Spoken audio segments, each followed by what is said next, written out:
हम लोग श्रीमद् भागवतम के तीसरे स्कंद के 20वें अध्याय के चौथे और 5वें श्लोक को पढ़ेंगे। हम लोग शौनक ऋषि के प्रश्नों को सुन रहे हैं जो सूत गोस्वामी जी से कर रहे हैं। और वे सूत गोस्वामी जी से प्रश्न क्यों कर रहे हैं? क्योंकि 12वें अध्याय के अंत में जो बात चल रही थी मनु महाराज की संतति के आगे बारे में, कैसे आगे सृष्टि बढ़ी, उस कथा में एक डाइवर्जन आ गया था। इन द सेंस कि वराहदेव की कथा आ गई 7 चैप्टर ना, 13, 14, 15, 16, 17, 18, 19, 7 चैप्टर में। तो अब फिर से ब्रह्मा जी के द्वारा सृष्टि जो है विसर्ग, उसके बारे में वो जानना चाहते हैं। तो फिर उसी विदुर मैत्री संवाद को पूछने के लिए ये प्रश्न कर रहे हैं। और यहाँ पे उन्हें तीसरे श्लोक में बोला था,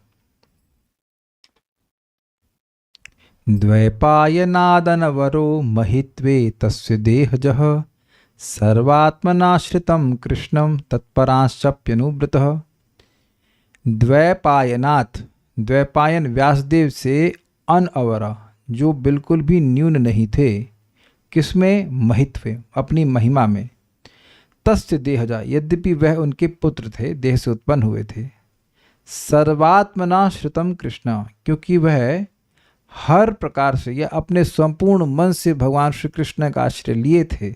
और तत्परांश्चा अपि अनुव्रतः, जो भगवान के अनुव्रत हैं, क्षमा कीजिएगा, जो भगवान के तत्पर हैं, जो भगवान के शुद्ध भक्त, उनकी भी वे अनुव्रती थे, अर्थात उनके अनुयायी थे। यानी भगवान को संतुष्ट कर रहे थे और भक्तों को भी संतुष्ट कर रहे थे।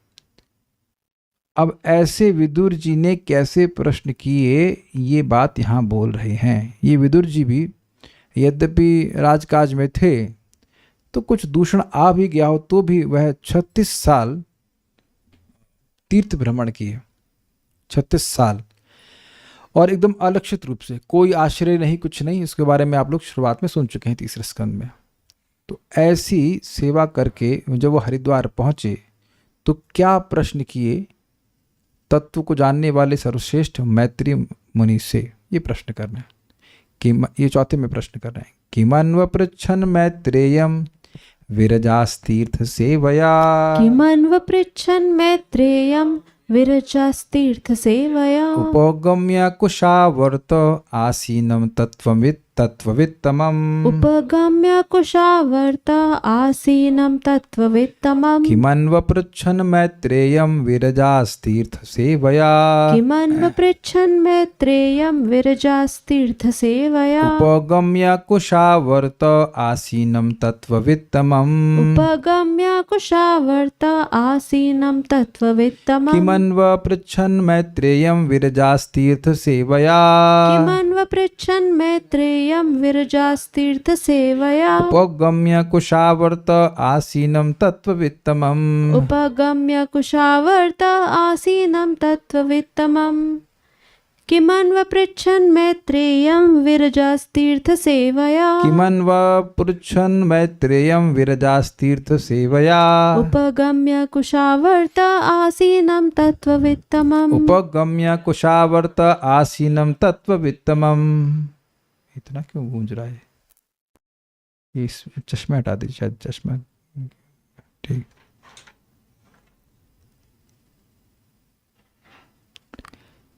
तीर्थ स्थलों की यात्रा करने से विदुर सारी विषय वासना से शुद्ध हो गए। अंत में वे हरद्वार या हरिद्वार, एक ही बात है, कुछ लोग उसको हर अर्थात शिव जी का द्वार कहते हैं, कुछ लोग हरिद्वार कहते हैं, यानी वैकुंठ का रास्ता, उधर बद्रीनाथ जाने का। अंत में वे हरिद्वार या हरिद्वार पहुंचे, जहां आत्मज्ञान के ज्ञाता एक महर्षि से उनकी भेंट हुई। उनका नाम है मैत्रेय, जिससे उन्होंने कुछ प्रश्न किए। अतः शौनक ऋषि ने पूछा कि मैत्रेय से विदुर ने क्या क्या पूछा और क्या क्या पूछा। पहले भी पूछा था, तो अब और जानना चाहते हैं, क्योंकि उन प्रश्नों का उत्तर मनु के आगे सृष्टि के बारे में बात होगी, उसके उत्तर के रूप में आएगा। तीर्थम सेवया, तीर्थों में भ्रमण करने से, संपर्क में आने से, वीरजाह, शुद्ध चित्त विदुर जी ने। अब प्रश्न हो सकता है कि क्या विदुर जी पहले से शुद्ध चित्त नहीं थे? लेकिन राजकाज से कुछ कंटेमिनेशन आ ही जाता है मैनेजमेंट में, तो कह रहे हैं उसमें जो भी था उससे भी वह रहित हो गए। पहले ही बोल दिया है कि अपने बड़े भाई को उनके बेटों के संग वह छोड़ दिए थे क्योंकि वह भगवान का द्रोह कर रहे थे, धृतराष्ट्र को छोड़ दिए थे ना। फिर तो आसक्ति तो वहीं समाप्त हो गई थी, लेकिन जो और कुछ कंटेमिनेशन था भी वह भी तीर्थों की सेवा से नष्ट हो गया। एक अर्थ है। और दूसरा अर्थ ये है कि विदुर जी की सेवा से, विदुर जी के संग से तीर्थ पवित्र हो गए, विरज हो गए। रज मतलब रजगुण, तो रजगुण में तमोगुण, रजोगुण के प्रभाव से, तमोगुण के प्रभाव से काम लोभ आदि जगत जागृत होता है, तो ये सब उनमें समाप्त हो गया या तीर्थों में समाप्त हो गया। तीर्थी कुर्वन्ति तीर्थानि यान्तः स्वेन गदाभृतः, या अंतः स्वेन गदाभृतः। जो तीर्थ हैं, जो शुद्ध भक्त हैं, जैसे कि ये विदुर जी, ये भ्रमण करते करते वापस युधिष्ठिर महाराज के पास हस्तिनापुर में आते हैं अपने भाई का उद्धार करने के लिए। तो जब उनसे वो मिलते हैं युधिष्ठिर महाराज, तो कहते हैं भवद विदा भागवतस, आगे क्या श्लोक है, स्वयं तीर्थ प्रभु ऐसे करके कुछ है, तीर्थी कुर्वन्ति तीर्थानि यान्तस्थेन गदाभृता। जिनके हृदय में नित्य भगवान विद्यमान रहते हैं, आपके जैसे महान साधु तो स्वयं तीर्थों को तीर्थ बनाने वाले हैं। यही बात माता गंगा ने पूछा था, आगे भागवत में सुनेंगे, कि मैं आऊंगी और सारे पापी जान लेंगे कि तो बड़ा आसान तरीका है पाप नाश करने का, बस कूद जाओ गंगा जी में और सारे पाप नाश। तो मैं इन पाप का बोझा कैसे उठाऊंगी। तो वहाँ पे भगीरथ जी कहते हैं कि भक्त आपके यहाँ पे वो भी स्नान करेंगे और उनके स्नान करने से सारे पापों का कलमश नष्ट हो जाएगा। हाँ बोलिए, माइक पे बोलिए, क्या है श्लोक नंबर बताइए। 113:10। हाँ 1:13-10 श्लोक क्या है। भवद्विदा भागवतस् तीर्थ, बोलिए। भवद्विदा भागवतस् तीर्थभूतः स्वयं विभो, तीर्थी कुर्वन्ति तीर्थानि स्वन्तःस्थेन गदाभृता। स्वयं तीर्थभूत, तीर्थ स्वरूप हैं। देखिए तीर्थ का मतलब यह है कि वह स्थान जो जीव की अविद्या का नाश करे। इसीलिए अनुवाद में पढ़ा था कि वह उनके चित्त को पवित्र कर दिया। लेकिन ये ऊपरी अर्थ है। विदुर जी के बारे में हमने सुना था 3 स्कंद में कि जब वो कहीं जा रहे थे तो उनको भगवान दिख रहे थे सामने, इसलिए आपको मैं देख रहा हूँ, ऐसे भगवान को देखते देखते वो जा रहे थे। तो ऐसे व्यक्ति के हृदय में तो भगवान, जो जिसको भगवान सामने दिखाई पड़ रहे हैं, उसके हृदय में कोई पाप कैसे रह सकता है। लेकिन एक बाह्य दृष्टि से इस बात को कहा जा रहा है, तो इसलिए दूसरा अर्थ भी लिया गया कि इनके प्रभाव से तीर्थों का जो रज था वह नष्ट हो गया। कुशावर्त हरिद्वार में आसीनम विराजमान तथा तत्ववित्तमम, वित्त मतलब जानने वाले, और वित्तमम मतलब सबसे ज़्यादा जानने वाले, और तत्व मतलब तत्व जो सत्य को जानने वाले में सर्वश्रेष्ठ हैं, तत्व ज्ञानी में श्रेष्ठ। मैत्रेयम उपगम्य, मैत्री शब्द श्लोक में है क्या। हाँ है ना उधर, ठीक है, मैत्री को देखा नहीं तुमने। मैत्रेय जी के समीप जाकर किम अन्वपृच्छत, क्या पूछा था।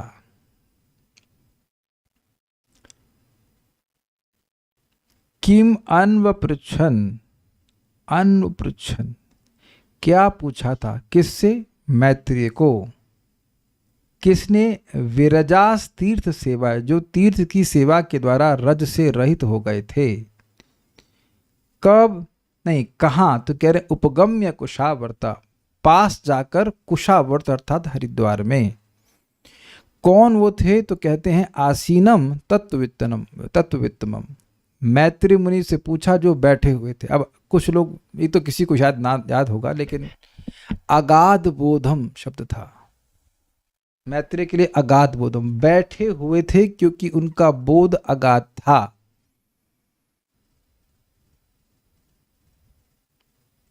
यहां जो उपस्थित भक्त हैं, आप यहां क्यों आए, क्योंकि आपका बोध अगाध नहीं है।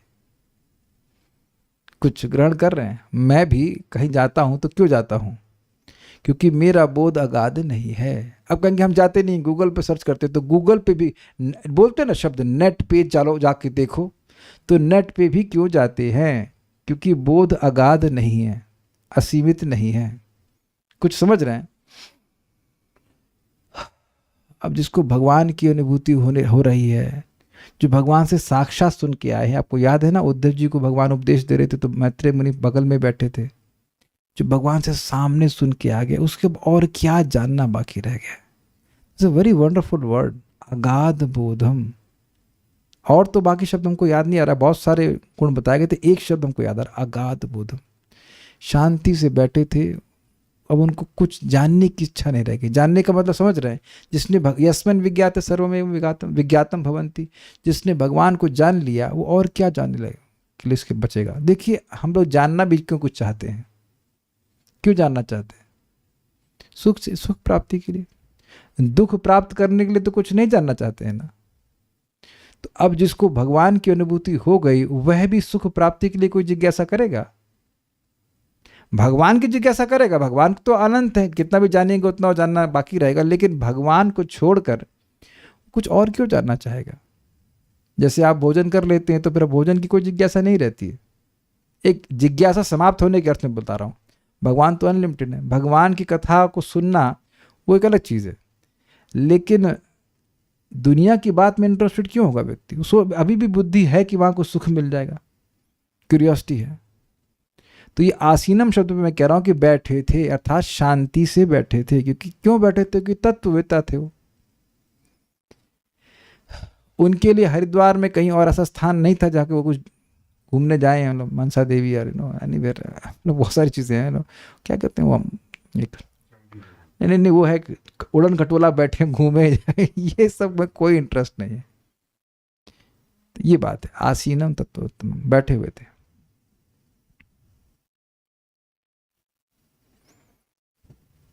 देखिए श्लोक सामने है तो हम बोल रहे हैं और इसको अन्यथा मत लीजिएगा।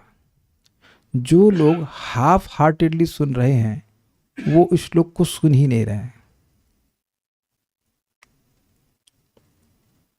मैं समझा पा रहा हूं कि क्यों नहीं सुन रहे हैं। चैट ऑन है ना? I hope chat is on. Yes it's on. किसी की हिम्मत है, कोई सोच सकता है कि वो हमेशा क्यों इतना बोल्डली कह रहा हूं कि आप सुनते हुए भी इस श्लोक को नहीं सुन रहे हैं? अभी मैं रुक रहा हूं यहाँ पर, मैं विचार जानना चाहता हूं कि क्यों ऐसा मैं बोल रहा हूं, इतना बोल्ड बोल रहा हूं कि अगर आप हाफ हार्टेडली सुन रहे हैं तो श्लोक को नहीं सुन रहे हैं। हम श्लोक का शब्द दिखा करके बता देंगे आपको।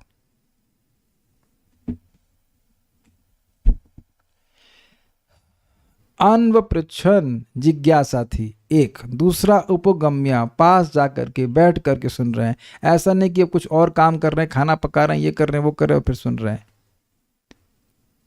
That is not the way we hear Bhagavatam, at least not the way they have heard Bhagavatam, at least not the way those who have heard Bhagavatam and gone back to Krishna. मैं भी बोल देता हूँ ठीक है, कुछ नहीं सुनने से अच्छा तो कुछ तो सुनो, कान में जाएगा, लेकिन क्या जिंदगी भर ऐसे ही करते रहेंगे? या विचार कर लीजिएगा।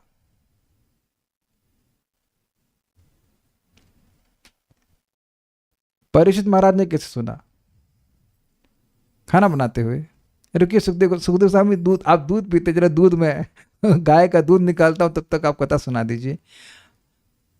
नोट भी ऐसे गिनते हैं हाफ हार्टेडली। तो हम देखिए डांट नहीं रहे हैं, हम विवेक दे रहे हैं आपको। विवेक और डांट में अंतर होता है। डांट किसी एक व्यक्ति, स्पेसिफिक व्यक्ति को दी जा सकती है, हम डांट मट नहीं रहे हैं। आप श्लोक सामने देख लो, इतने महान भक्त हैं, कितना आदर है श्रीमद् भागवतम के प्रति और टीचर के प्रति। ये बात है। क्या ये कुछ नहीं जानते हैं? क्या विदुर जी कुछ नहीं जानते हैं? विदुर जी की नीति कितनी प्रसिद्ध है, फिर भी पूछ रहे हैं भगवान के बारे में। अन्वपृच्छन, ये तो स्वभाव भी है साधु का, भक्त का, कि भगवान के बारे में पूछता है, उसको जिज्ञासा रहती है। लेकिन उपगम्या, और यह भी पता होना चाहिए कि ये गए कहाँ से हैं। ये गए हैं वृंदावन से, और गए कैसे हैं? कौन सी वृंदावन एक्सप्रेस, हरिद्वार एक्सप्रेस पकड़ कर? नहीं, पैदल चल चल के गए हैं। अब आप बताइए, बुरा नहीं मानना भाई, लेकिन जो व्यक्ति रोज प्रोग्राम हाफ हार्टेड सुनने का बना लिया है वो कितना आलसी है। हम लोग शास्त्र सुन रहे हैं तो कुछ डांट भी पड़नी चाहिए ताकि हम सुधरें। Do you agree with this? आप जरा भेद देखिए कि ये पैदल गए हैं और जो वक्ता है उसका एड्रेस भी नहीं पता है। अभी तक यह नहीं बताया गया कि मैत्रेय बैठे कहाँ हैं। आसीना में लिखा हरिद्वार में कहीं बैठे हैं, कहाँ बैठे हैं नहीं पता। और आप जब यहां से जा रहे हैं तो पता नहीं उठ जाए तब, कौन जाने। लेकिन फिर भी इतना आग्रह है कि वह कर रहे हैं। भगवान के बारे में जानने की इच्छा इस प्रकार से है, क्योंकि उद्धव जी उनको बोले थे कि भगवान ने आपके लिए उपदेश, भगवान अपने धाम जाने से पहले आपके लिए उपदेश मैत्रेय मुनि को देके गए। कभी आपने सुना है कि कोई व्यक्ति आपका प्रेमी है और वो आपको कुछ कोई मैसेज छोड़ के गया तो आप बड़े आग्रही हो जाते हो कि क्या बोला क्या बोला क्या बोला। तो आप समझ ही सकते हैं कि कितना इनका आग्रह है कि कहाँ गए, उपगम्य, पास में गए, फोन नहीं किए। यहां तक कि कम से कम जूम पे जब कथा सुनने को मिल रहा है तब तो एक्सक्लूसिवली निकाल लेना चाहिए ना समय, या हम जिंदगी ऐसे ही बिता देंगे। कुछ अपने लिए भी तो करना चाहिए। उपगम्य, कम से कम साथ में बैठ के पढ़ना, कुछ देखना चाहिए। देखिए अगर आप इसको सुन रहे हैं तो आप नहीं काट सकते, क्योंकि जिस तरह से ये श्लोक सुना गया है वैसे ही आगे वालों को सुनना चाहिए। कोई विरोध हो तो बता दीजिएगा। मैं तो बिल्कुल आपके सामने जो डेटा वो प्रस्तुत कर रहा हूं, मैं अपने से कुछ भी नहीं बोला। उपगम्य, सामने पास बैठ कर सुनना चाहिए। इसका मतलब यह नहीं कि आप रिकॉर्डिंग नहीं सुन सकते हैं, लेकिन कुछ लोग रिकॉर्डिंग पे रिकॉर्डिंग का आश्रय ले लिए हैं कि हम क्लास सुनेंगे ही नहीं। ये कोई तरीका नहीं होता है। आपके सामने है श्लोक, विचार कर लीजिएगा। सारार्थ दर्शनी। विरजा का अर्थ है रजोगुण से शुद्ध हुआ। स्पष्ट है, रजोगुण और वी मतलब नष्ट हुआ। यह शुद्धता तीर्थ स्थलों के भ्रमण से प्राप्त हुई थी। तीर्थ स्थान भी उनके संसर्ग से शुद्ध हो गए थे। तो अब एक डाउट बन जाएगा कि कौन किसको पवित्र किया। तो अंडरस्टैंडिंग तो यही है कि विदुर जी ने लोगों को पवित्र किया। लेकिन विदुर जी की अंडरस्टैंडिंग क्या है? आपको याद होना चाहिए कि विदुर जी जब निकले हैं अपने घर से तब भी भगवान श्री कृष्ण धराधाम पर विद्यमान थे। जब धृतराष्ट्र को छोड़े तब तो मरा नहीं ना दुर्योधन, तब तो थे ना भगवान कृष्ण। तो अब बताओ कि आप होते तो क्या करते? छोड़ा हरिश्चंद्रपुर, सीधे चले जाते द्वारका, भगवान के पास रहते। अग्रीड। लेकिन ये अपनी नम्रता में मान रहे हैं कि मैंने ऐसे खराब लोगों की संगत करी है कि मैं योग्य नहीं हूं भगवान का दर्शन करने के लिए। ये हम लोग पढ़ चुके हैं इस बात को। बड़ा इंटरेस्टिंग है ना, बड़ी इंटरेस्टिंग सी बात। कैसे भक्त लोग सोचते हैं। ये इतने नम्र हैं क्योंकि भगवान के प्रेमी हैं, तो सोच रहे कि इतना जीवन में ऐसे व्यक्ति की सेवा किया निष्ठा से जो भगवान के विरोधी रहा है, तो इसलिए अपने को अपवित्र माने। ऐसा श्लोक भी हम सुन चुके हैं। अपने को अपवित्र मान रहे थे इसलिए तीर्थों का भ्रमण कर रहे थे। ये उनकी नम्रता है। लेकिन ऐसा प्रेमी भक्त तीर्थों को पवित्र करने वाला होता है, ये बात समझनी चाहिए, क्योंकि उसके हृदय में भगवान नित्य विद्यमान रहते हैं। ये भी बड़ा पैराडॉक्सियल है। जिसके हृदय में भगवान विद्यमान है, जो भगवान को साक्षात देख रहा है, वो ये मान रहा है कि वह अपवित्र है। उसे तीर्थों की भ्रमण करने की जरूरत है और हर जगह जाकर वहां पर स्नान करने की जरूरत है, वहां की जो जल है। इसको बैलेंस करिएगा, कर सकें तो।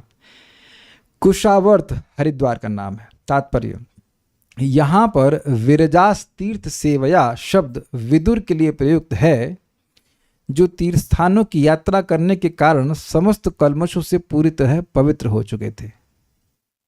भारत में सैकड़ों पवित्र तीर्थ स्थल हैं, जिनमें से प्रयाग, हरिद्वार, वृंदावन तथा रामेश्वरम प्रमुख हैं।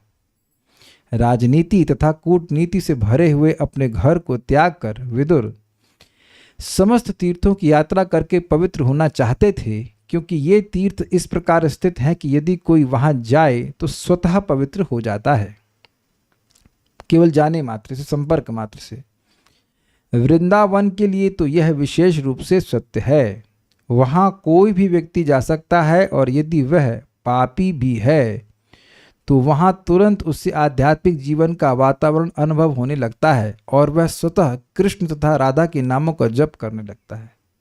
और आप इसको बहुत सिंपल समझते होंगे शायद। हम अभी गए जहाँ पे हकीम जी के पास जाते हैं तो वहाँ के आपने कल्याणपुर देखा होगा, लोगों को हरे कृष्णा बोलने में संकोच होता है कि नहीं? हम लोग की आदत है लोगों को हरे कृष्ण, बहुत सारे मुसलमान हैं तो उधर ऐसे कोई विरोध, हम लोग से विद्रोह नहीं करते हैं, लेकिन एक संकोच होता है ना कि जिसको भी आप देख रहे हैं वो तो हिंदू नहीं है, तो उसको हरे कृष्णा बोलने में भी संकोच होता है। और आप देखिए, मैं रोज़ सुबह जाता हूँ तो सिक्योरिटी, हमें बड़ा गर्व है इस्कॉन वृंदावन का सिक्योरिटी, हरे कृष्णा। लौट के कभी पैदल आते हैं तो एक चाय वाला बोलता है राधे तो बोलिए राधे राधे तो बोलिए है ना, मिले होंगे आप, देखिए वो नाया नहीं रहता, कभी नाया देखा नहीं इसको लेकिन राधे राधे तो बोलिए, है कि नहीं। आप देखो मंदिर के जस्ट बाहर निकलिए तो क्या बोलते हैं, Radha Raman Radha Raman Radha Raman Radha Raman Radha Raman is it not. Lucknow में क्या बोलते हैं, चुंगी चुंगी चुंगी चुंगी तो अंतर है ना, चुंगी चुंगी और राधा रमन राधा रमन। या फिर गोवर्धन गोवर्धन गोवर्धन गोवर्धन, वृंदावन वृंदावन ये तो ये स्पष्ट इसका प्रभाव है। ऐसा आप कहीं नहीं देखते होंगे। आप जाइए लखनऊ, कहीं किसी शहर में चले जाइए कि राधा कृष्णा, यहाँ तक कि हम गाजियाबाद गए थे तो ड्रेस देख करके लोग बोले थे राधे राधे हरे कृष्णा। कुछ हो जाता है ड्रेस देख करके, लेकिन यहाँ तो स्वाभाविक रूप से अरे महाराज हरे कृष्णा अरे राधे ऐसे करके बोलते हैं। सब्जी वाले भी दैट्स, देखिए आप लोगों को जब हम लोग वृंदावन में रहते थे सब नॉर्मल लगता है। मुझे बचपन में याद है कि एक बार हमने संकल्प लिया था कि पापा को या मम्मी को जो सुबह उठेंगे तो राम राम बोलेंगे ना, नमस्ते निकलता है बस। आप यहाँ कितने लोग हैं मतलब अगर आप लोग डिवोटी हो गए तब तो ठीक है हरे कृष्णा, नहीं तो अन्यथा राम राम ये हरे कृष्णा ये सब कुछ नहीं निकलता है मुख से। इट्स वेरी, आप कहेंगे इसमें कौन सी बड़ी बात है। गोकोटि दानम ग्रहणे खगस्या प्रयाग गंगोदक कल्पवासः यज्ञायुतम मेरु सुवर्ण दानम गोविंद कीर्तेर न समम शतांशई। अब इस श्लोक का अर्थ आप समझते हैं इसलिए हम आगे बढ़ जा रहे हैं। बस इतना समझ लीजिए कि अगर इतना भी थोड़ा समझ नहीं, शायद कुछ लोग ऐसा, कितने लोग, कोई एक आध दो लोग हैं जो कस्टमर हो जो ना समझते हैं श्लोक को, कोई हाथ नहीं खड़ा कर रहा, हम लोग सब समझते हैं। ठीक है, तो आगे पढ़ते हैं। एक व्यक्ति समझते नहीं, चलिए तो समझा देते हैं। वेदवादी भी जानती हैं, ये तो वेदवादी समझा देंगे। श्लोक बताइए, समझाइए। गो कोट, मैं संस्कृत बोल रहा हूँ, आपको हिंदी अनुवाद करना है। गो कोटि दानम ग्रहणे खगस्य, बोलिए। सूर्य ग्रहण के समय में कोई 1 करोड़ गायों का दान करे। प्रयाग गंगोदक कल्पवासः, जो प्रयाग में गंगा जी के तट पे 1 कल्प के लिए ब्रह्मा जी के 1 दिन तक निवास करे। हाँ, निवास करे। यज्ञायुतम मेरु सवर्ण दानम, जो यज्ञ में 1 मेरु पर्वत के समान सोने का दान करे। हाँ, गोविंद कीर्तिर न समम शतांशई, ये सब पुण्य किया हुआ, ये गोविंद बोलने के, एक बार गोविंद बोलने के नाम के 100 अंश भी नहीं बराबर है। सुरेश माता जी तो सुबह उठ जाएंगे ना जब करने के लिए। इतना शास्त्र समझने में, एक बात समझने में तो बहुत बुद्धि नहीं लगती है ना। आज हम माता जी को तो डांट रहे थे, क्या बात है भाई, आप आना चाहते हैं सुबह कि नहीं आना, तो एक चीज़ बता दीजिए। तो हम अपनी लिस्ट से सब्सक्राइब करा दिए, अनसब्सक्राइब कर दें भाई, क्योंकि यार हम तो सुबह उठते तो अटेंडेंस लेते हैं ना, कौन आ रहा है कौन नहीं आ रहा, मतलब मन में ले लेते हैं या है नहीं ऐसे। तो उन्होंने एक बात बोली कि प्रभु जी शायद मुझे टेस्ट कम हो रहा है। अरे टेस्ट कम हो ज़्यादा तो उससे मतलब नहीं है, लोभ तो होना चाहिए ना कि फ्री फंड में आपको वो मिल रहा है, पुण्य मिल रहा है, फ्री फंड में पुण्य मिल रहा है, तब तो लोभ होना चाहिए ना। ये श्लोक या तो कह दीजिए कि झूठा है, और झूठा तो आप बोलोगे नहीं, शास्त्र में रुचि है, तो शास्त्र में रुचि है तो इतनी बात तो विश्वास होना चाहिए ना कि भाई इस पर लिखा हुआ शास्त्र में तो सत्य है। जैसे मैं रोज अपने जो अपना नहीं गार्लैंड वाले को देखता हूँ, देखो पैसा ट्रांसफर हो गया, आप लोग भी दिखाते हैं ना इस तरह से, जी देखो देखो इसमें लिखा है कि 150 रुपये तुमको दे दिया, मान लेते हैं कि नहीं, इसमें हाथ में नहीं मतलब फोन में। तो गूगल पे को मान लिए हैं, वॉटेवर फोन पे को मान लिए हैं, जो भगवान पे है वो नहीं मान रहे इसको, कि ये पुण्य पे को नहीं मान रहे जो पुण्य दे रहा है। तो फिर किसको माना जाएगा बताइए। अगर आपको और मुझको लोभ है, हमको कठिनाई ये कि बोलेंगे तो भगवान मेरी परीक्षा ले लेते हैं, लेकिन अगर आपको नाम में इतना जरा रत्ती भर भी लोभ है तो क्लास के 1 घंटे के बाद सो जाओगे ताकि सुबह उठ जाओ। इतना है यहाँ पे कोई पतित नहीं कि 9 बजे सो जाएगा तो आप 5 बजे भी नहीं उठ सकते। कौन इतना पतित है, हाथ खड़ा करो भाई, कि 8 घंटे के बाद भी नहीं उठ रहे। मुर्दा तो नहीं है कि अर्थी उठाई जाए, बुरा मत मानिएगा, हमारा स्टाइल है थोड़ा कोचने का, लेकिन अब क्या काम बचा, खाना वाना खा ले सो जा करके, क्या जरूरत है फोन ऑन करने की, कुछ नहीं। हम इसलिए बोल रहे कि मेरा उद्देश्य केवल भागवत पढ़ाना नहीं है। My very sincere desire is to that everyone should be sincerely chanting, chant Hare Krishna and spirit Hare Krishna. क्योंकि जिस वृंदावन की बात कह रहे हैं, हम फिर याद दिला रहे हैं कि वृंदावन के बारे में प्रश्न उठाया गया कि वृंदावन इतना महिमावान क्यों है। तो वहां पे एक प्रश्न उठाया गया है, शास्त्र का ही कोट करते हुए रूप गोस्वामी जी कहते हैं कि क्या किसी मुनि की तपस्या की वजह से है या कोई और सिद्धि की वजह से है? तो वहां स्पष्ट कहा गया कि नहीं, भगवान के दो नाम, तारक नाम और पारक नाम। तारक नाम हो गया भगवान का राम का नाम, भगवान राम का नाम, और पारक नाम भगवान कृष्ण का। इस नाम की वजह से वृंदावन धाम की ऐसी महिमा है। तो वो नाम आपके लिए भी एक्सेसिबल है कि नहीं?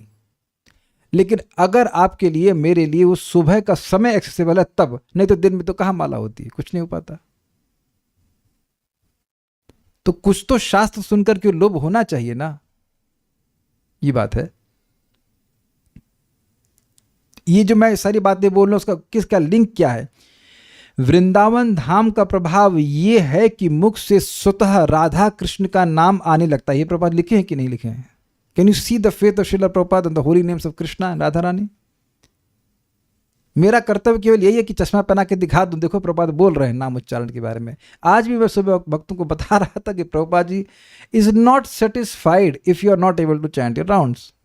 अरे आप प्रभुपाद जी के शिष्य हैं क्या? नहीं, प्रभुपाद अपने बुक्स में लिख रहे हैं कि हमको बड़ा दुख है लिख रहे हैं, हमको बड़ा दुख है कि हमारे शिष्य कुछ ऑस्टियर बुक्स लेके आते हैं, खाना नहीं खाएंगे, ये नहीं करेंगे, वो करेंगे, जल पी के रहेंगे, कुछ कुछ।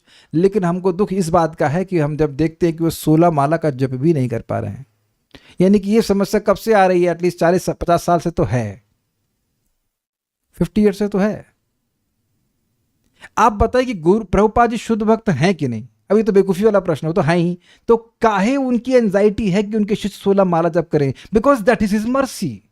ऐसा नहीं हाथ से कुछ रे निकाल देंगे और वो गुरु जी की कुछ कृपा हो जाएगी। He is giving you the mercy. आपके गुरु महाराज, हमारे गुरु महाराज Prabhupada ji, there is no other way to give mercy. The mercy is given in the form of chanting Hare Krishna and the faith in chanting Hare Krishna.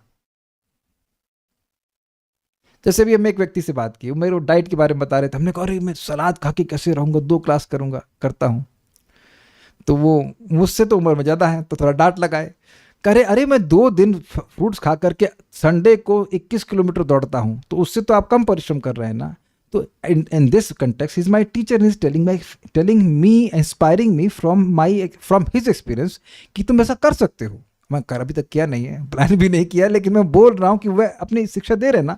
तो प्रभुपाद जी के एक मित्र थे, उनका नाम जानते हैं, परम पूज्य हनुमान प्रसाद पोद्दार जी। बहुत गोहे, मतलब बहुत अंतरंग मित्र थे। तो उन्हें कहते हैं कि भगवान के नाम से असंभव सिद्ध होता है, ऐसा नहीं है, हुआ है, ये मेरा अनुभव है।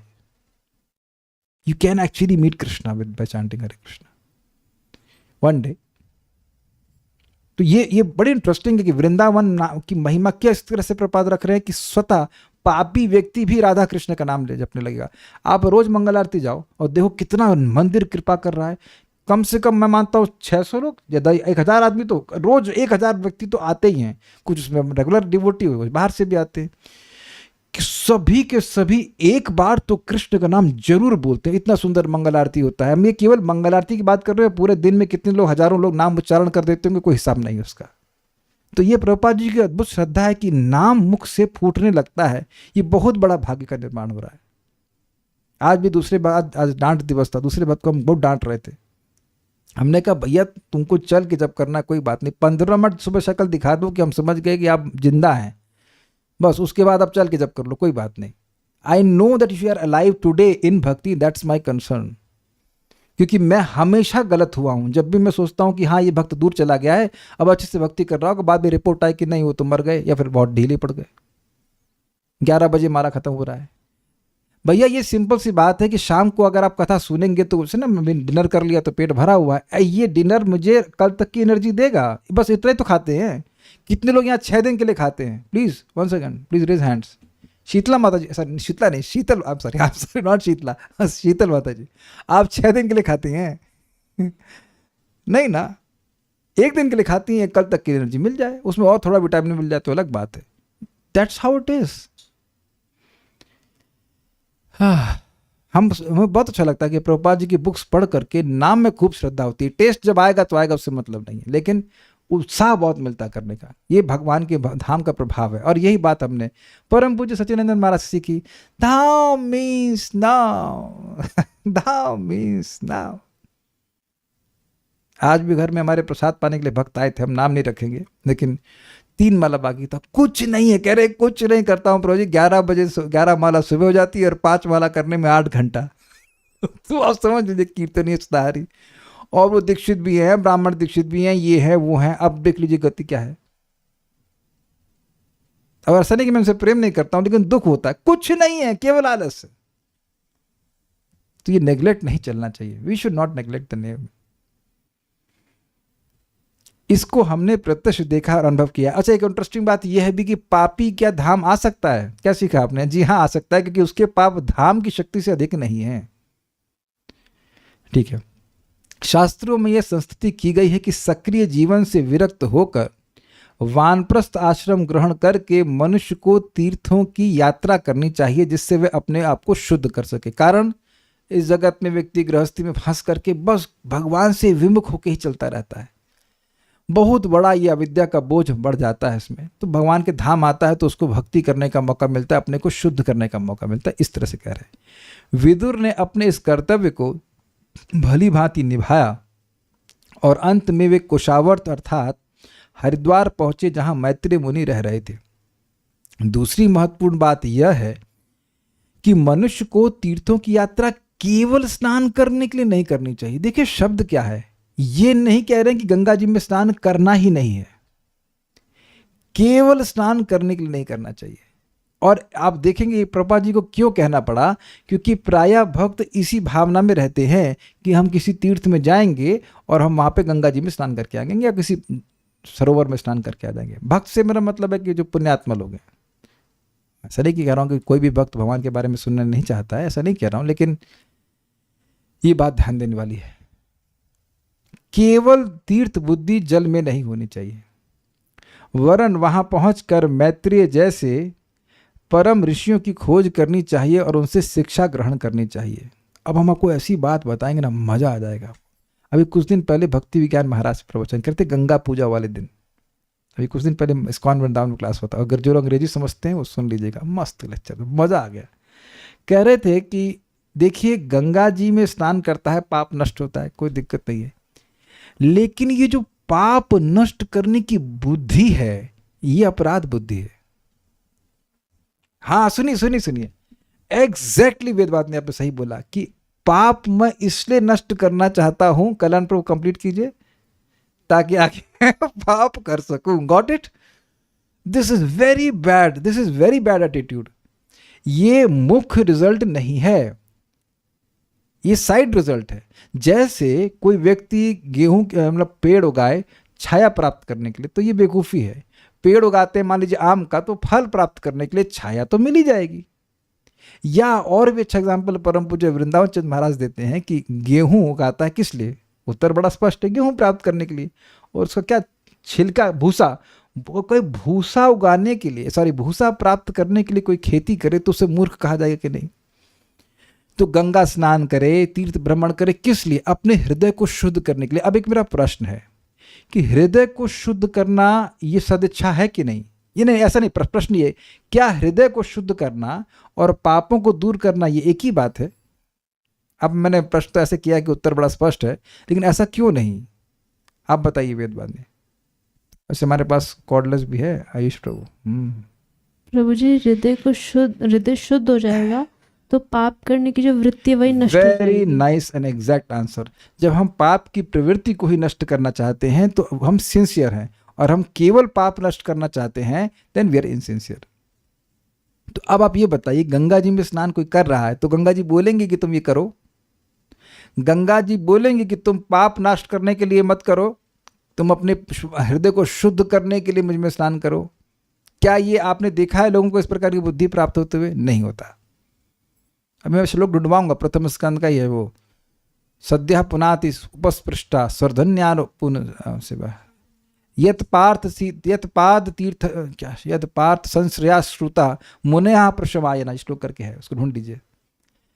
तो अब बड़ा सुंदर बात, जब भक्तों की संगति होती है तो भक्त जो बोलते हैं, अब इसको आप बड़े ध्यान से गंभीरता से सुनिए। जो भक्त बोलते हैं और जो आप और मैं सुनते हैं वो आपके हृदय में जाता है कि नहीं? जो आपने सुना, जो नहीं सुना उसकी बात नहीं कर रहा हूं मैं। अगर क्लास में सो गए तो उसका कुछ मतलब नहीं है, क्लास में नहीं ध्यान दिए उसका कोई मतलब नहीं। मैं ये सुन करके क्यों बोल पा रहा हूं, क्योंकि ऑब्वियसली मैंने सुना, समझा इस बात को। तो अब कोई भक्त हैं जो प्रवचन कर रहे हैं, सद्भक्त हैं, तो उनका उद्देश्य एकदम स्पष्ट समझ लीजिए, और आप जिस भी सद्भक्त को देखेंगे तो चेक कर लेंगे, हाँ ये तो इसी उद्देश्य से बोल रहे हैं। उनका उद्देश्य होता है श्रोता के हृदय के ट्रांसफॉर्मेशन को लाने का। कैच किया आपने भाई? मजा आ गया सुन करके। That's why you become so enlivened in classes if it is spoken properly. एक व्यक्ति होता है एक्सटर्नली बोल रहा है, क्लास देने के लिए बोल रहा है, उसमें मजा नहीं आता, क्योंकि उसका इंटेंशन ही नहीं है, वो खाली क्लास पूरा करना है। लेकिन आप देखेंगे कि कुछ वक्ता का उद्देश्य होता है कि हृदय में ट्रांसफॉर्मेशन लाने का। कारण क्या है? Because his heart has been transformed. उसने हृदय का परिवर्तन अनुभव किया है उस कार्य को करके, भक्ति करके।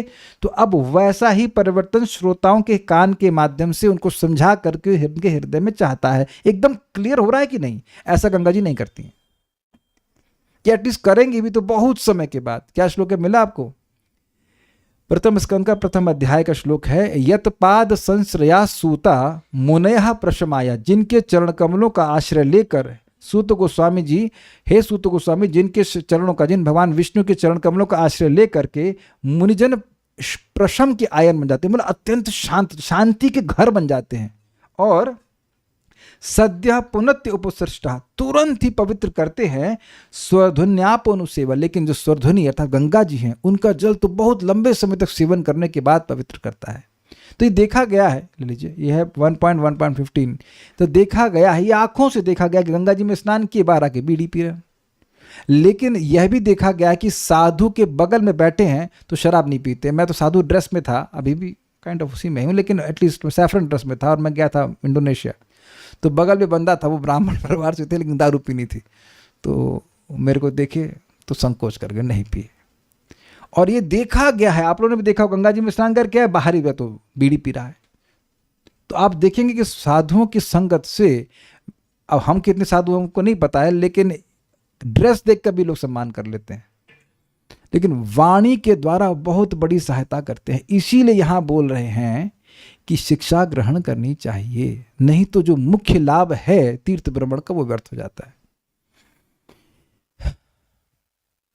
ये बात है। तो अगर कोई श्रेष्ठ वैष्णव है जिन पे आपको श्रद्धा है, तो उनके पास तभी जाइए जब आपको भगवान के बारे में कुछ सुनना हो। मिलने मिलाने से कुछ होता नहीं है। भक्ति विश्राम बादम महाराज बड़ा अच्छा बोलते थे, if you don't have a question you don't have a relationship with the sadhus. मतलब जा रहे हैं भाई, रिलेशनशिप, प्रश्न का मतलब मान लो कुछ प्रवचन करेंगे तो कम से कम ये तो जिज्ञासा होना चाहिए ना कि महाराज जी या प्रभु जी क्या बोलेंगे। अगर यह भी नहीं है तो मिलने क्यों जा रहे हैं? जैसे हम लोग डॉक्टर से मिलने गए थे, हकीम जी मिले नहीं उस दिन, हकीम जी बैठे नहीं थे, तो क्या उनसे मिलने जा रहे थे, हकीम जी आप कैसे हो? आप लोग बताओ, क्या आज तक कभी डॉक्टर से मिलने के लिए आप गए और पूछो डॉक्टर साहब आप कैसे हैं?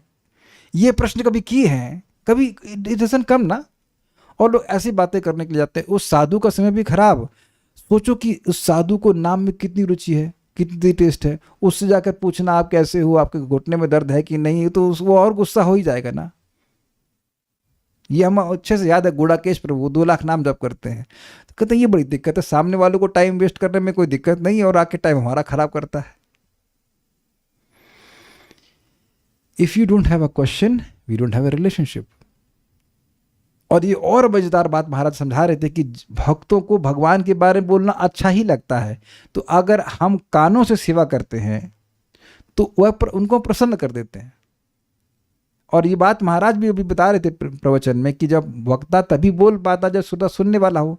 श्रोता सुनने वाला भी और समझने वाला भी हो। सुन रहा हो और समझ ना रहा हो तब भी नहीं बोला जाता है। कुछ ग्रहण कर रहे हैं ना। मान लो सुनने का आग्रह भी है और समझ ना पाए, तब कब तक बोलेंगे आप?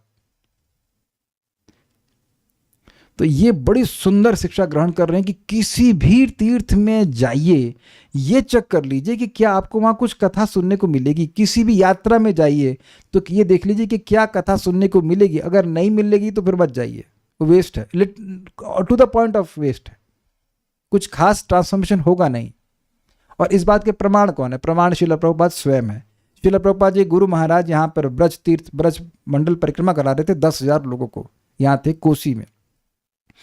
तो अनाउंसमेंट हुआ कि अभी कुछ भक्त लोग चाहें तो क्षीरोदका क्या ना, कौन सी विष्णु है वहाँ पे, एनीवेज, तो वहाँ शेष साई विष्णु का दर्शन करने जा सकते हैं, या गुरु महाराज प्रवचन करेंगे सुन सकते हैं। तो प्रभुपाद बोले what will I see there, let me here.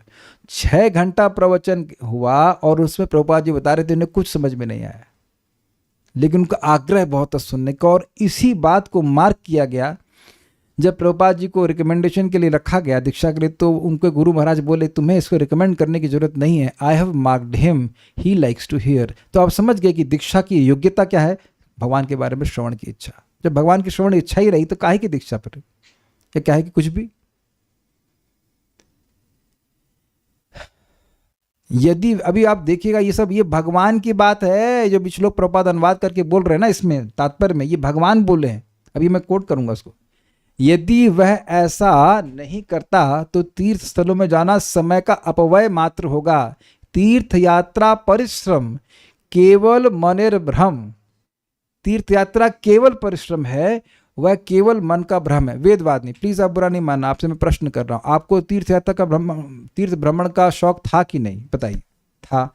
आप ये बताइए कि भगवान की भक्ति के बारे में आपको तीर्थ में कितना मालूम चला? I am just asking a genuine question. नहीं मालूम चला। आप बताइए, और उसी वजह से उसके ऐसा नहीं मालूम चलने के कारण क्या जीवन में कोई परिवर्तन आया आपके? यानी कि जैसे तीर्थ में आया राम वैसे तीर्थ में गया राम। ये आपकी बात नहीं है, ये सभी की बात है। भगवान के बारे में जानने का प्रयास तो किया पर कोई कोई बताने वाला नहीं था। तो आप देख रहे हैं कि सुनने का और तीर्थ भ्रमण में कितना अंतर आ जाता है।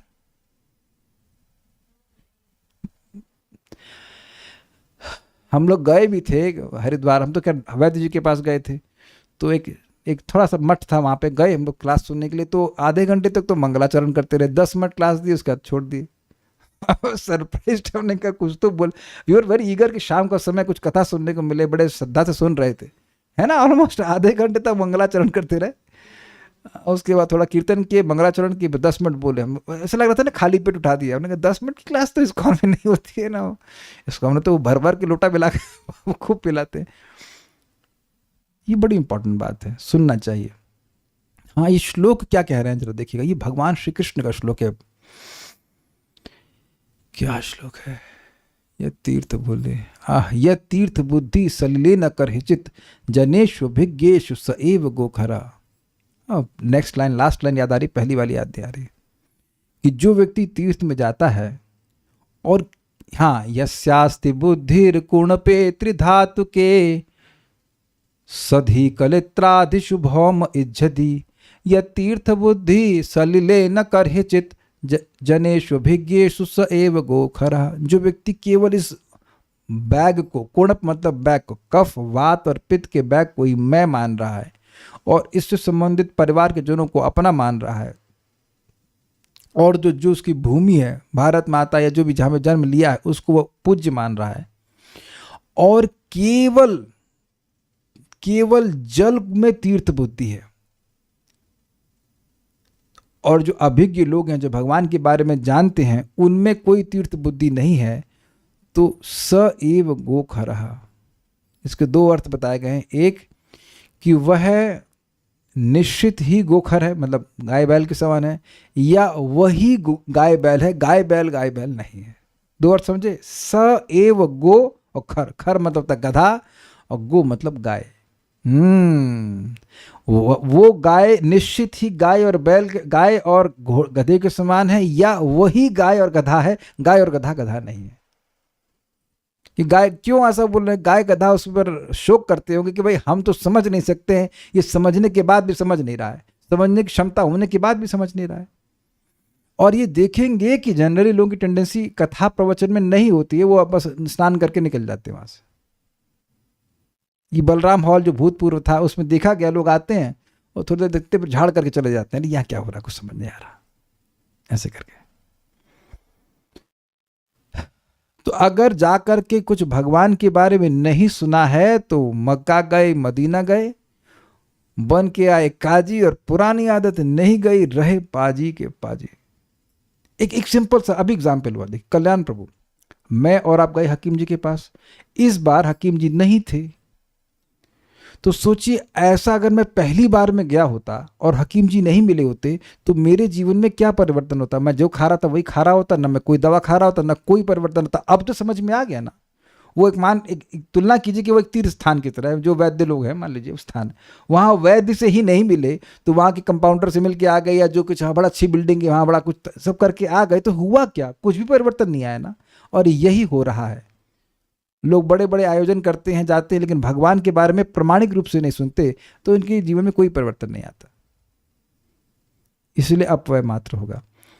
वैष्णव संप्रदाय के महान आचार्य नरोत्तम दास ठाकुर ने फिलहाल इस युग में ऐसे तीर्थ स्थानों की यात्रा की मनाही की है, क्योंकि समय इतना बदल चुका है कि इन स्थानों के वर्तमान निवासियों का आचरण देखकर निष्ठावान व्यक्ति एक दूसरी धारणा बना सकता है। यह भी स्पष्ट है, वो बीड़ी पीते दिखते हैं भाई, धाम में भी रह रहे हैं या तीर्थ स्थान में रह रहे हैं, लेकिन बीड़ी पी रहा है, तो उसको देखकर कौन भगवान के बारे में सुनेगा। ये तो कोई हम कुछ विरोध वाली बात नहीं कह रहे, देखा जा रहा है, इज इट नॉट।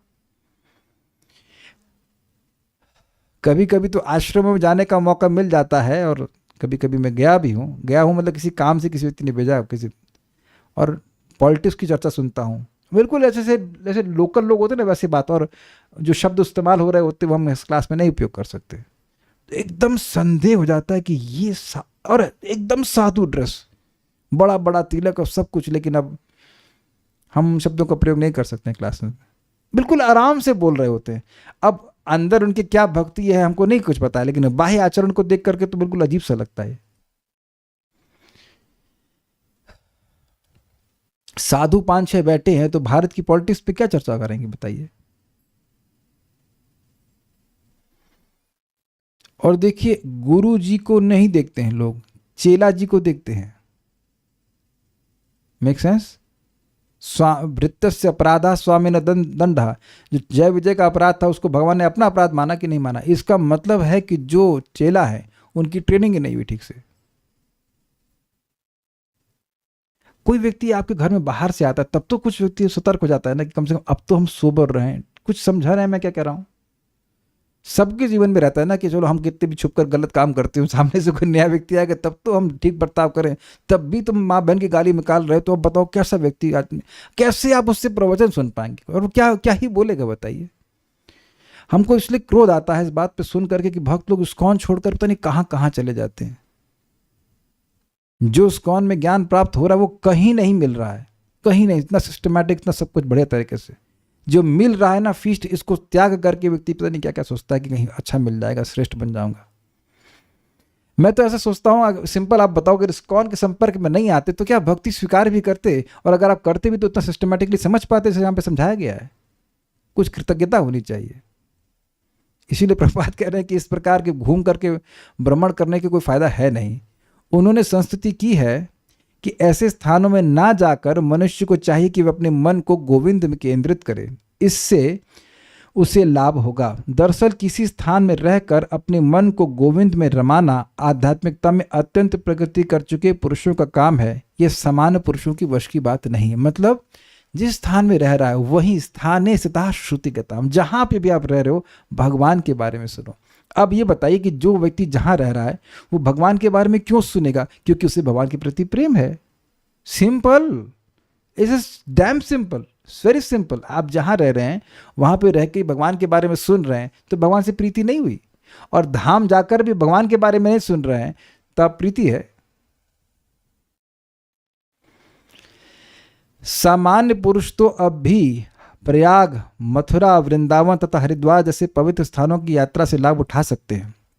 इसमें कि जो लोग उन्नत हैं उनको इस प्रकार से जाकर के छद्म लोगों से मिलने की जरूरत नहीं है। मंदिर में आयन प्रभु कीर्तन किया करते थे, एक व्यक्ति खूब नाचता था, बड़े बड़े बाल थे, खूब, अब तो पता नहीं आता है कि नहीं, खूब नाचता था, तो एकदम भाव में ऐसे एकदम मुस्का ऐसे ऐसे करके नाचेगा बहुत, तो लोग सोचते थे कि बड़े महान डिवोटी है। बाद में मतलब मुझे मालूम चला कि वो भी ऐसे कुछ पैसा कमाने के लिए ऐसे भाव प्रस्तुत किया करता था। कितने लोग भोले भाले होते हैं। इस श्लोक में कहा गया है कि मनुष्य को चाहिए कि वह तत्वविद अर्थात ईश्वर के विज्ञान को जानने वाले की खोज करे। तत्वविद का अर्थ है परम सत्य को जानने वाला। तीर्थ स्थानों में भी अनेक छद्म ब्रह्मविद पाए जाते हैं जो कुछ बोलते नहीं है। That's very interesting. अब पता नहीं मन में क्या रखे हुए हैं, कि भगवान बन जाएंगे, कि भगवान है कि नहीं है, कि क्या है, कुछ भी तो नहीं पता। जब तक व्यक्ति बोलेगा नहीं, आप कैसे जानेंगे? जैसे इंटरेस्टिंग है कि वही एक बहुत इंटरेस्टिंग बात है कि हकीम जी ने मुझे फ़ोटो भेजी अपने पेशेंट्स की। तो एक पेशेंट जो ठीक हो गया उसकी फ़ोटो मैंने दूसरे भक्त को दिखाई, तो कहते ये हकीम जी हैं। अब समझिए, आप जब तक व्यक्ति बोलेगा नहीं, आप ये कैसे निर्णय करोगे कि ये डॉक्टर है कि ये पेशेंट है? समझे ना बात? तो जब तक साधु बोलेगा नहीं, आप जानेंगे कैसे कि साधु है? सीधी सी बात है। आप एक सिंपल सी बात समझिए, हम बहुत बहुत सिंपल चीजें बता रहा हूं मैं। कोई डॉक्टर अच्छा है आपके जीवन में, आपके लिए, वो कैसे मालूम चलता है?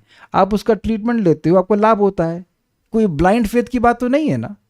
तो आपने किसी को गुरु स्वीकार किया, चाहे वो दीक्षा गुरु हो चाहे शिक्षा गुरु हो, उनकी शिक्षाओं का पालन करके आपके जीवन में कुछ ट्रांसफॉर्मेशन आना चाहिए। साधु वैद्य की तरह होता है कि नहीं? इसमें ब्लाइंड फेथ की बात क्या हुई बताइए? कुछ ग्रहण कर रहे हैं, अगर फायदा नहीं हो रहा है तो उसको जबरदस्ती स्वीकार करने की क्या जरूरत है आपको?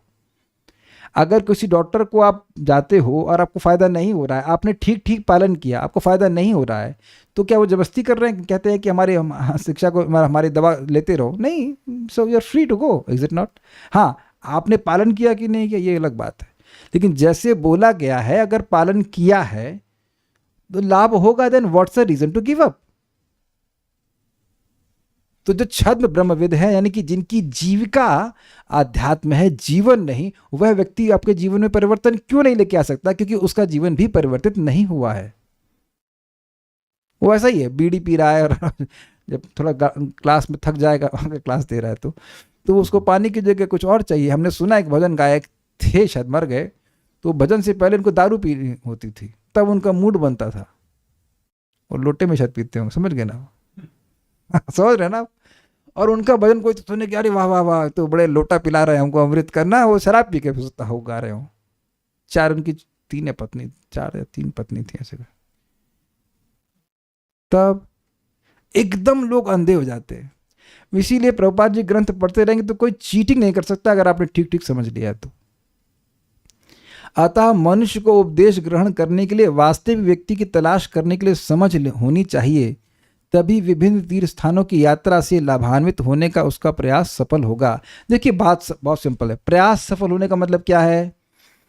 कथा रुचि, कथा में रुचि होनी चाहिए। याद आ रहा है प्रथम स्कंद? उसमें स्पष्ट बोला है, धर्मा स्वनुष्ठितः पुंसा विश्वक से न कथा सुयः नोत्पाद यदि रतिम श्रम एवं ही केवल। खूब बढ़िया से धर्म किया, ये तीर्थ भ्रमण वो भ्रमण कर किया है, लेकिन अगर कथा में रुचि नहीं है तो बस केवल श्रम किया, कुछ लाभ नहीं हुआ। जैसे भोजन बनाते हैं और सब्जी खराब हो जाती है, अरे क्या यार, सारी मेहनत पे फल हो गई। मतलब मेहनत किया लेकिन फल कुछ नहीं मिला। ये चेक कर लीजिए कि किसी भी साधु के शिक्षाओं का पालन कर रहे हैं तो क्या भगवान की कथा में रुचि हो रही है? हो रही है तो मतलब डॉक्टर अच्छे हैं, साधु अच्छे हैं। वो नहीं हो रही है तो फिर नहीं अच्छे। सिंपल, शास्त्र एकदम क्लियर है।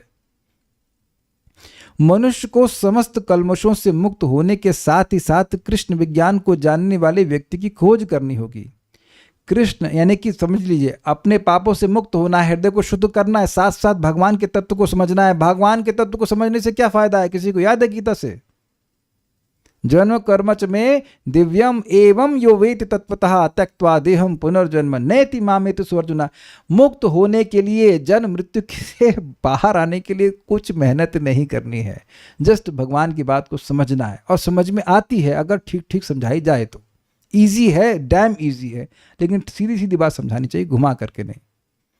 कृष्ण निष्ठावान व्यक्ति की सहायता करते हैं, जैसा कि श्री चैतन्य चरितामृत में कहा गया है, गुरु कृष्ण प्रसादे पाए भक्ति लता बीज। गुरु तथा कृष्ण की कृपा से मोक्ष का मार्ग प्राप्त होता है।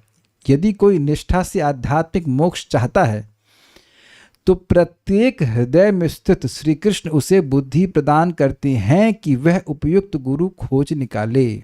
मैत्री जैसे गुरु की कृपा से मनुष्य को उचित शिक्षा प्राप्त होती है और वह आध्यात्मिक जीवन में आगे बढ़ता है। आगे श्लोक हम कल देखेंगे, लेकिन एक बहुत बड़ी शिक्षा प्राप्त हो रही है। अभी हम देखिए क्या है, आजकल एक मेरे संग अजीब सी बात होगी, कोई कुछ बोलता है और वो संगत नहीं होती बात, तो हमको बड़ा क्रोध आता है इस पर। इसलिए मैं इंटरेक्शन कम कर दिया हूँ, क्योंकि लोग बिना कुछ सोचे समझे बोलते हैं। अभी वेदवादिनी किसी के बारे में बता रही थी कि मैं उन डिवोटी को हेल्थ के बारे में बता रहा था। अरे प्रभु जी मुझे हेल्थ के बारे में बता रहे थे, लेकिन मैं तो दीक्षा के लिए पगलाई हुई हूँ, मैं तो दीक्षा के लिए पगलाई हूँ। अरे तुम सुबह उठ के जब कर रही हो पहले चेक करो, पहले चेक कर लो कि 5 साल 6 साल की हो ऐसा। तो दीक्षा के लिए, और अभी हमें कान में खबर आई कि महाराज जी से, जिसको हमने रिकमेंड किया था दीक्षा के लिए, वो उपतला कहीं और जाके दीक्षा ले ली है महाराज से दीक्षा प्राप्त करने के बाद भी। इसलिए हमको तो बहुत बहुत डर लगता है, इतनी जल्दी फिसल जाते हैं लोग। अब सच है कि झूठ हमको नहीं पता है, लेकिन I heard that it was very disheartening. वो कहीं और भी जाके सुनने लग जा रहे। इसका मतलब है कि एक रत्ती भर भी महाराज की बात समझ में नहीं आई। और अब मुझे समझ में आ रहा है कि सालों साल लोग जब सुनेंगे, नियमित रूप से सुनेंगे, तब एक बात समझ में आता है ना। 12 साल रहे साधु की टोली, तब समझे एक बोली। कभी कभी मुझे समझ में आता है महाराज ऐसे क्यों बोल रहे हैं। परम पूज्य वृंदावन चंद्र महाराज उस दिन विनोद में बोल रहे थे कि भाई एक बात समझने में तो बहुत बुद्धि की जरूरत नहीं होती है। क्या वो एक बात थी? नाम संकीर्तन, नहीं व्हाट इज दैट, कली दोष निधे राजन अस्ति ही एक महान गुणा कीर्तना देव कृष्ण से मुक्त संग परम विजित। Sometime it makes so simple thing. अरे यहाँ क्या दिक्कत है, कली में दोष की निधि है और एक महान गुणा है कि कृष्ण का कीर्तन करने से पार हो जाएंगे। तो जब आपके गुरु महाराज ने आपको हरे कृष्ण मंत्र दे दिया है, why in the world you have to go to anyone else. एक बार गौशाला में एक सन्यासी आए थे, हमने सेवा किया था, बीमार थे, तो वो खुश होकर बोले आपको हम नरसिंह मंत्र की दीक्षा देंगे, कल आ जाओ स्नान करके। एंड आई वाज लाइक, कहते ना लाइक ये क्या भाई। तो हमने कहा, फिर मैंने महाराज क्षमा मांगे। हमने कहा महाराज जो भी देंगे गुरु महाराज देंगे, हमें शुद्ध भक्त प्राप्त हो गए, अब और क्या। वैसे उनको नहीं बोला, बट हमने कहा जो देंगे गुरु महाराज देंगे। अब जो महाराज ने हमको मंत्र दिए हैं, जो भी ब्राह्मण दीक्षा में मंत्र दिए जाते हैं, उसका स्पष्ट ब्रह्म संहिता में पढ़ाऊंगा, it makes you run towards Krishna. अब और क्या चाहिए बताइए, उसको कर लूँ मैं ठीक से। ये बात है। हरे कृष्ण मंत्र दे दिया और सब कुछ तो दे दिया है, अब और क्या हम किसी और मांगे। लेकिन जब होता क्या है, मैं अब इस बोल के खत्म करूंगा, लोग अधीर हो जाते हैं। प्रभुपाद समझाते हैं कि एक सद्वैद्य दवा चेंज नहीं करता। ध्यान से सुनना इस बात को। जिस वैद्य को पता है कि इस बीमारी का यही इलाज है, सटीक इलाज है, वो दवा चेंज नहीं करता, वो अपनी बातें चेंज नहीं करता। समझ रहे हैं इस बात को? जिसको नहीं होता वो कहता अभी मैं ट्राई करके देखता हूँ, ये दवा ले लो वो दवा ले लो। प्रभुपाद बिल्कुल स्पष्ट कह रहे हैं महाप्रभु के अनुसार, ए ने चे औषधि माया नसीबार लागी, हरि नाम महामंत्र लोई तुम्हें मांगे। हरे कृष्ण मंत्र से सारी बीमारी ठीक हो जाएगी। Why in the world, why in any lifetime we should change the Hare Krishna mantra और छोड़कर किसी और के पास जाना? ये अधैर्य को सूचित करता है। इसीलिए हमारे सर बोलते थे लीला पुरुषोत्तम प्रभु कि दीक्षा से पहले तुम थोड़ा अपने नाम पे श्रद्धा तो उत्पन्न करो। आप समझ रहे ना, नाम जब करेंगे गंभीरता से कुछ आपको परिवर्तन महसूस होगा तो लगेगा हाँ हरे कृष्ण मंत्र कार्य करता है, तो विल नॉट चेंज द मंत्र। ये बहुत बड़ा दुर्भाग्य है। इतना भाग्य प्राप्त करके व्यक्ति सोच रहा है। एक और व्यक्ति बोले कि हम दूसरे साधु को सुने तो हम सुबह उठ पा रहे हैं। हमने कहा प्रभुपाद जी को नहीं सुने, ये प्रभुपाद जी की कोई इंस्ट्रक्शंस कम है। हमको बहुत दुख लगता है कि प्रभुपाद जी के ग्रंथों को न पढ़ करके लोग सोचते हैं कि बाहर वाला कोई व्यक्ति श्रेष्ठ बता रहा है। कोई कुछ नहीं बता रहा श्रेष्ठ। Whatever Srila Prabhupada has given, whatever Acharyas have given, is more than anyone can give. कोई नहीं दे सकता है इतना, लेकिन आपको नियमित रूप से सुनना पड़ेगा, तब ना समझ में आएगी बात। देखिए आप में से सब भक्त लोग अच्छे हैं, लेकिन मेरा कर्तव्य है कि मैं थोड़ा सा हैवी कभी कभी बोल दूं। जब इस प्रकार की बात समझ में आती है कि खूब माला करने के बाद इधर के भाग जाते हैं, ये नहीं सुनने की वजह से। A person who's chanting 92 rounds and he goes and he leaves ISKCON, तो ये तो झटका लग जाता है ना फिर। मैं आपको दिखाऊंगा, एक बात बोल के आपको बहुत एनकरेजिंग बात बोलूंगा। प्रभुपाद जी गोस्वामियों के बारे में बता रहे हैं चैतन्य चरितामृत में, फिर कहते हैं there is no need to imitate the Goswamis. मतलब आपको ऐसा नहीं कि आपको 3 दिन में एक बार मट्ठा पीना है और आपको 128 माला करना है, कुछ नहीं। वो आपको तरीका बता दिए हैं। हाँ एक बात और हम बताना चाहते हैं। हमको आज मुकुंद सिवनी माता जी कहीं कि प्रभु जी हम दिन भर भजन नहीं कर सकते। हमने कहा हम तो कर रहे हैं। अब कहेंगे आप इतना अहंकार में बोल रहे हैं। हमने कहा ना, आज वेदवादिनी को डॉक्टर के पास ले गया, भजन था कि नहीं था? कोई भक्त बीमार है, उसको डॉक्टर के पास लेके जाना भजन है कि नहीं? भगवान के लिए फूल माला लेने के लिए गया तो भजन है कि नहीं? आप मंदिर के घर की सफाई कर रहे हैं तो हमारे घर में तो मंदिर ही है, तो क्या उस भजन है कि नहीं? यही तो अब देख रहे हैं कि आप देख रहे हैं कि मैं एक बात को समझाने का प्रयास कर रहा हूं, उसमें समझने में कठिनाई हो रही है। आवर लाइफ शुड बी यज्ञमय, no matter what yajna you are performing. Hare Krishna मंत्र यज्ञ है, उसका श्रवण कीर्तन स्मरण वंदन परिचर्या, किसी न किसी सेवा में कृष्ण की लगे रहिए। अगर आप घर में हैं, बाकी नौकरी का टाइम डिलीट कर दीजिए, उसके बाकी सारा टाइम भगवान की सेवा में लगा सकते हैं, संभव है। बस सेवा का प्रारूप अलग हो जाएगा, लेकिन सेव चेंज नहीं होने चाहिए। This is what we are getting trained and this is what we are suppose to train. अगर ये शिक्षा ग्रहण करिए तब तो आपका कुछ हुआ, नहीं तो भी चेंज नहीं हुआ कुछ। दिन भर बैठ कर जब करने के लिए ना तो उम्मीद की जा रही है और ना को करने की जरूरत है, लेकिन किसी ना किसी प्रकार से भगवान की सेवा करते रहिए। मैं फूल माला लेने जा रहा हूं, तो क्या आप मेरे को माला पहने हुए देखें? वो सारी माला मैं अपने पे डाल लूंगा। क्लियर है कि माला किस लिए लेके जाना। मैं सुबह 7 बजे क्यों गया आज? अरे वो फूल नहीं मिलता है 9 बजे जाने से। तो वो the point is very clear कि वो फूल, मैं फ्लावर्स भगवान के लिए लेने के लिए जा रहा हूं, तो भगवान का स्मरण नहीं हुआ। आप उम्मीद है कि आप समझिए। It is possible to serve Krishna all day, it is possible every day, it is possible. नौकरी छोड़ दीजिए, नौकरी छोड़ दीजिए मतलब नौकरी वाला टाइम छोड़ करके बाकी सारा टाइम आप भक्ति में लगा सकते हैं। असंभव नहीं है भाई साहब, बिल्कुल असंभव नहीं है। और ये करेंगे भगवान की प्राप्ति अब भगवान अपने आप करा लेंगे आपको। इधर को छोड़ के कहीं किसी और संस्था में जाने की कोई जरूरत नहीं है। आई मीन मेरा मन में जब सब बातें सुनने को मिलते हैं तो बड़ा दुख लगता है, क्योंकि प्रभुपाद को छोड़कर क्यों जा रहे हो आप? बेसिकली आप कह रहे हैं प्रभुपाद आप ठीक नहीं कर सकते हमको। You are not competent to cure me, है ना? Some other guru is more competent than you. वही स्मरण आ रहा ना, प्रभुपाद से को पूछा, प्रभुपाद आशीर्वाद दीजिए कि मैं शुद्ध भक्त गुरु के रूप में मिल जाए। What amazing audacity to speak like this. हमको तो बड़ा आश्चर्य होता है। एनीवेज, कोई प्रश्न किसी बात का है? नहीं है।